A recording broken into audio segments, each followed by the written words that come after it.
Hello guys, welcome to RKIAS. ये मेरा नया इनिशिएटिव है जिसमें मैं आपको डेली सीसेट प्रैक्टिस कराऊंगा। अब इसमें मैं 2024 का यूपीएससी 2024 का पेपर सॉल्व करूंगा और पेपर सॉल्व करने में मैं डेली के इसमें 2 कॉम्प्रिहेंशंस एंड 3 प्रॉब्लम कॉन्स प्लस रीजनिंग सॉल्व कराऊंगा। ओके, ये वीडियो ज़्यादा से ज़्यादा 15 मिनट्स की होने वाली है और इसके थ्रू आप डेली आपको क्या करना, बस जब भी आप मेस में खाना खाते हो या फिर बोर होते हो, चाय पीते वक्त जाते हो, तब आपको ये बस वीडियो देखनी है और कुछ नहीं करना। और देखिए कि मैं काफ़ी इजीली और कैसे कैसे सिंपल टेक्निक से ये क्वेश्चन सॉल्व कर सकता हूँ। क्योंकि अगर यूपीएससी क्या करता है, यूपीएससी जो है प्रीवियस ईयर क्वेश्चंस रिपीट करता है।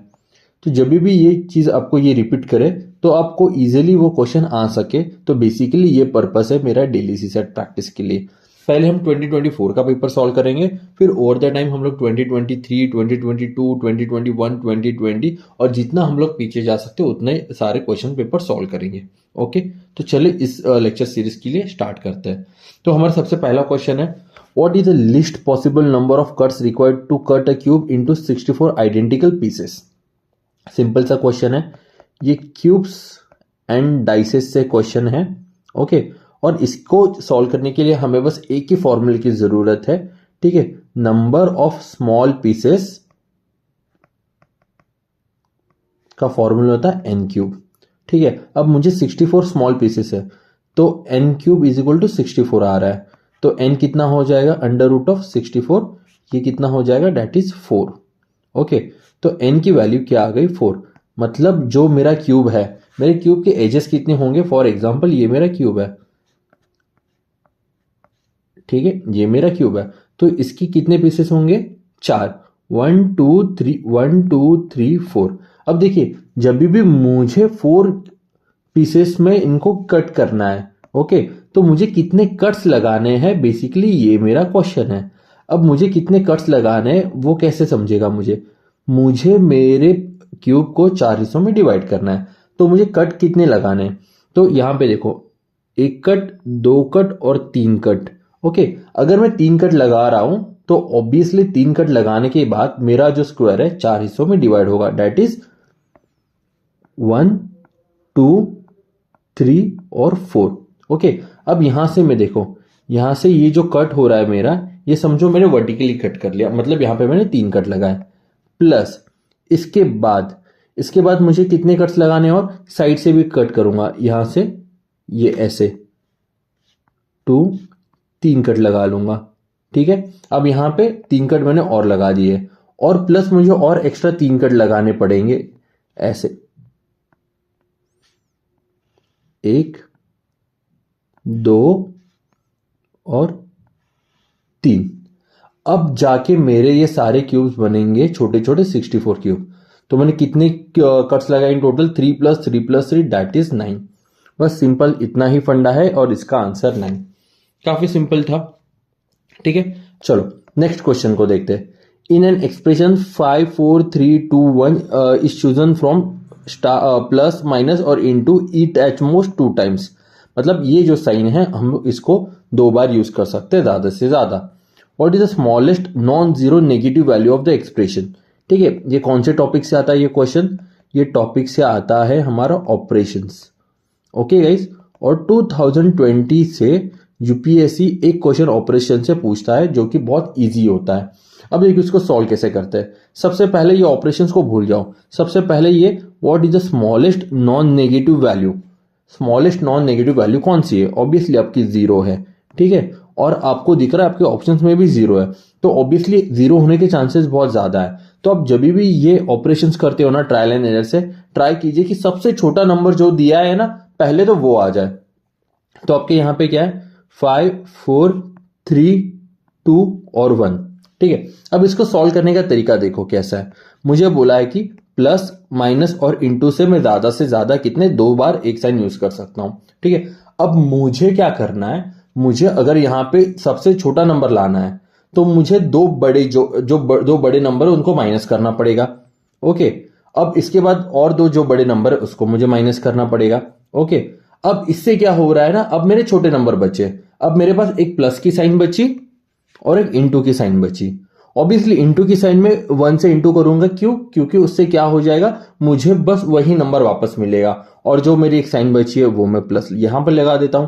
अब देखो कैलकुलेट करो, 5 माइनस 7 प्लस 2 कितना हो जाता है, ये 5, ये 7 माइनस 7 दैट इज 0। आ गया आपको 0, तो 0 इज योर आंसर। काफी सिंपल है, थोड़ा सा सिंपल लॉजिक यूज करो, आपका आंसर इजीली आपको मिल जाएगा। ठीक है, next question, a certain number of man can complete a piece of work in 6 kds where k is a natural number. By what percent the number of men be increased so that the work can be completed in 5 kds? Okay, यहां पे देखो ये time and work का question है। ठीक है, time and work का question है ये। हर साल यूपीएससी एक तो क्वेश्चन इसके ऊपर पूछता है। यहाँ पे सिंपल सा फॉर्मूला एक लगता है। ओके, क्या है, work done is equal to efficiency into time, और एक सेकंड क्या है, efficiency is inversely proportional to time. ये जो कंसेप्ट है, इसी कंसेप्ट को हम लोग यूज करके ये क्वेश्चन को सॉल्व करेंगे। तो यहां पे बोला है a certain man can complete the work a piece of work in 6 kds। 6 kds ये क्या है, ये 6 kds मेरा टाइम है, where k is a natural number. अब मुझे बताओ नेचुरल नंबर क्या होता है। नेचुरल नंबर है 1 2 3। ठीक है, इनटू ये क्या किया, अ सर्टेन मैन मतलब कुछ मैन है। ठीक है, तो उसको मैं क्या करता हूं, उसको m अज्यूम कर लेता हूं, where k is a natural number. By what percent number of the man can be increase, ठीक है, so that the work can be complete in 5 kds। ठीक है, तो वो जो नंबर है वो 5 kds, तो इसको मैं क्या करता हूँ, सेम वर्क डन है ना, तो इसके लिए मैं 5 kds इंटू एन कर लेता हूं। ये जो है वे ये विद रिस्पेक्ट टू टाइम है। ठीक है, तो यहां पे मुझे क्या मिलेगा, m upon n is equal to, ठीक है, 5k अपॉन 6k। के को कैंसिल कर देता हूं तो मुझे रेशियोस मिलेंगे, m upon n is equal to 5/6। ठीक है, बट ये विद रिस्पेक्ट टू टाइम है। मुझे क्या चाहिए, मुझे इसकी इफिशियंसी चाहिए, क्योंकि मुझे इफिशियंसी से पता लगेगा कि वो कितना काम करते हैं। ठीक है, तो इफिशियंसी का क्या है, ये वाला जो मेरा ये है इक्वेशन है, उससे मैं यूज कर लूंगा। ठीक है, तो efficiency is equal to time inverse हो जाता है। तो मैं क्या करूंगा, m अपॉन n को मैं इनवर्स कर लेता हूं, 5/6 क्या बन जाएगा मेरा, 6/5 बन जाएगा। तो ये विथ रिस्पेक्ट टू इफिशियंसी हो जाएगा। ओके, अब बस मुझे डिफरेंस देखना है कितना है, और इसके बाद मेरा आंसर आ जाएगा। डिफरेंस 1 है। ठीक है, अब 1 डिफरेंस है। अब मुझे क्या करना है, यहां पे मैं एक परसेंटेज का एक मेथड यूज करता हूं कि 1 डिफरेंस है दोनों का, और मुझे किसके रिस्पेक्टिव मुझे ये इफिशियंसी बढ़ानी और लोग बढ़ाने हैं, विद रिस्पेक्ट टू n बढ़ाना है ना, तो मैं n की वैल्यू ले लेता हूं, दैट इज 5 इंटू 100, तो मुझे परसेंटेज मिलेगा दैट इज 20%। ओके, तो मुझे मेरे जो मैन है कितने से बढ़ाने पड़ेंगे, 20% से बढ़ाने पड़ेंगे, और मैं answer will be C here. Okay, तो चलो आगे बढ़ते हैं। हमने 3 क्वेश्चन सॉल्व कर लिए। अब हम क्या करते हैं, 2 कॉम्प्रिहेंशन सॉल्व करते हैं आज के लिए। ठीक है, तो यहां पे देखो कॉम्प्रिहेंशन सॉल्व करने का एक तरीका होता है। ठीक है, कॉम्प्रिहेंशन सॉल्व करने का एक तरीका क्या होता है, main theme and side theme. आप मेरे चैनल पे जाइए और आपको पता लगेगा कि कॉम्प्रिहेंशन सॉल्व करने का तरीका क्या है, हम उसी तरीके से इसको सॉल्व करेंगे। तो मेरे तरीके में सबसे पहले हम क्या करते हैं, हम सबसे पहले सबसे पहले हम क्या करते हैं, ऑप्शन देखते हैं, और ऑप्शंस के थ्रू हम लोग आगे बढ़ते हैं।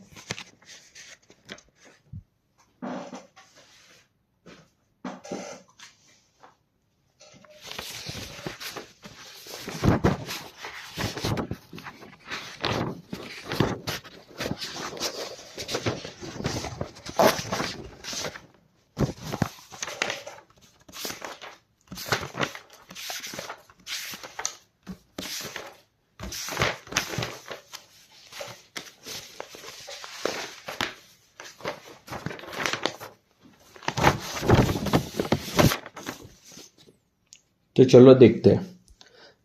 Which of the following statement the best reflect the most logical and rational inference that can be made from the passage? पहला ऑप्शन देखेंगे, the current method of food distribution are solely responsible for loss and wastage of food। यहाँ पे ना guys एक term है solely responsible। अब ये solely responsible क्या हो जाती है ना, काफ़ी एक्सट्रीम हो जाती है। तो ये जो स्टेटमेंट है ना काफ़ी एक्सट्रीम है। ओके, इसको हम लोग एक्सट्रीम स्टेटमेंट बोलेंगे, और एक्सट्रीम स्टेटमेंट हमारी हमेशा रॉन्ग होती है, तो ये मैं रॉन्ग करूंगा। ओके, क्योंकि एक्सट्रीम स्टेटमेंट हम लोग लेंगे ही नहीं। अब जब वो वीडियो देखोगे मेरे कॉम्प्रिहेंशन सॉल्व करने का, आपको आइडिया आ जाएगी। तो यहाँ से मैं ऑप्शन 1 हटा देता हूँ, ऑप्शन सी हटा देता हूँ, ऑप्शन डी हटा देता हूँ, डायरेक्टली मुझे आंसर मिल जाएगा, that is 2 and 3। But still मैं क्या करता हूँ, आगे भी देखता हूँ।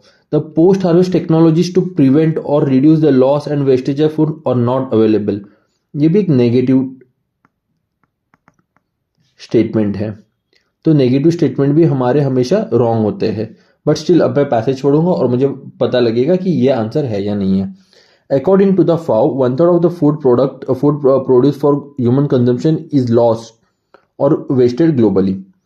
Food is lost or wasted through the supply chain from initial agriculture production to final household consumption. The increasing wastage also results in land degradation by about 45%, mainly due to deforestation, unsustainable agriculture practices, and excessive groundwater extractions. The energy spent over wasted food result in about 35 million tons of carbon dioxide production every year. Decay also lead to harmful emission of other gases in atmosphere. Addressing the loss and wastage of food in all form is critical to complete the cycle of food sufficiency and food sustainability. यहाँ पे बोला नहीं है ना, the current method of food distribution solely responsible, it is one of the factor, solely responsible नहीं है। तो इससे हमारा डायरेक्ट आंसर यही बन जाता है B1। ठीक है, और यहाँ पे पोस्ट हार्वेस्ट टेक्नोलॉजी अवेलेबल ही नहीं है, यहाँ पे कहीं पे उसका उल्लेख है ही नहीं, तो ये भी ऑप्शन चला जाता है, तो आंसर हो जाएगा हमारा B।